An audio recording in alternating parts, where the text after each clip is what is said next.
প্রণাম করে কলির জীবকে আজ শিক্ষা দিচ্ছেন। হে জীব, জগতে যত তীর্থ পরিভ্রমণ করো না কেন, যত সাধন ভজন করো না কেন,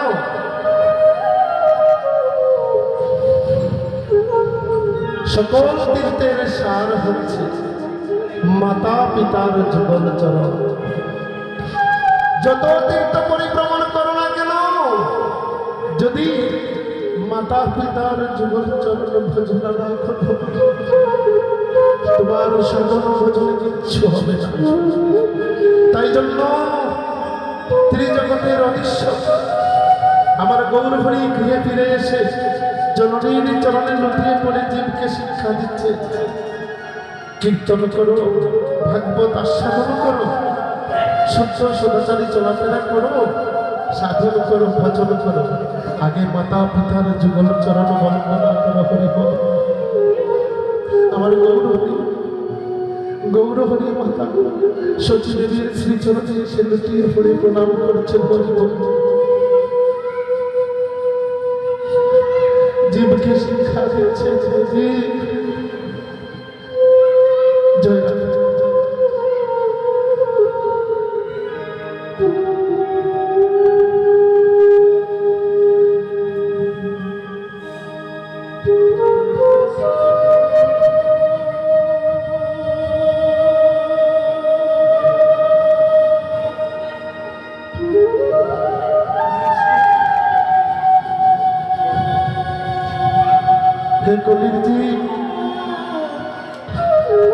জননী জন্মভূমিশ্চ স্বর্গাদপি গরীয়সী। জন্মভূমি আর জননী স্বর্গের হইতে উত্তম। স্বর্গে গিয়ে যে সুখ পাবে তার থেকে অধিক সুখ পাবে জননীর চরণ বন্দনা। তাই জন্য সনাতন শাস্ত্রে এত মধুর মধুর কিছু কথা আছে গো বাবা।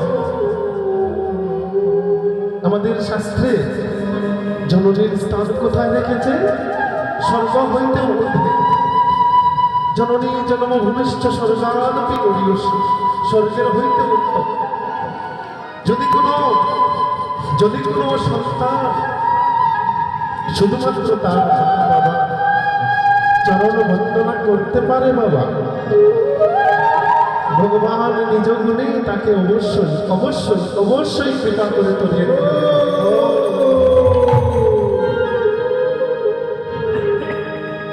আমার গৌর হরি সুরধনী গঙ্গার ঘাটে গিয়ে পার্শ্বদগণকে নিয়ে তো খেলা করেছিলেন। খেলা করতে গিয়ে আমার গৌর হরির সোনার অঙ্গে, সোনার গৌর হরির অঙ্গে আজ ধুলায় দূষণিত হয়ে গেছে।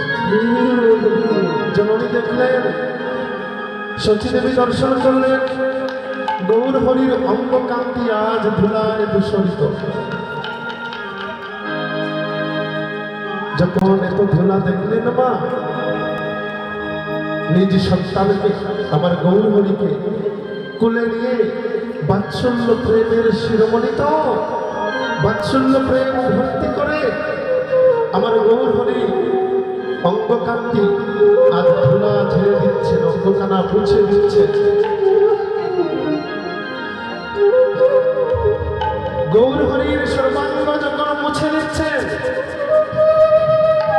পদকর্তা লীলার পাশ থেকে দাঁড়িয়ে বলছেন, মা মাগো মা, তোমার গৌর সোনার সর্বঙ্গ তুমি মুছে দাও, সর্বঙ্গ তুমি মুছে দাও মা, কিন্তু গৌর হরির চরণে তুমি হস্ত দিও। কেন মাগো, আমার নয়নে যে জল রেখেছি, এই জলটুকু দিয়ে গৌর হরির চরণ খানা ধৌত করবো। তাই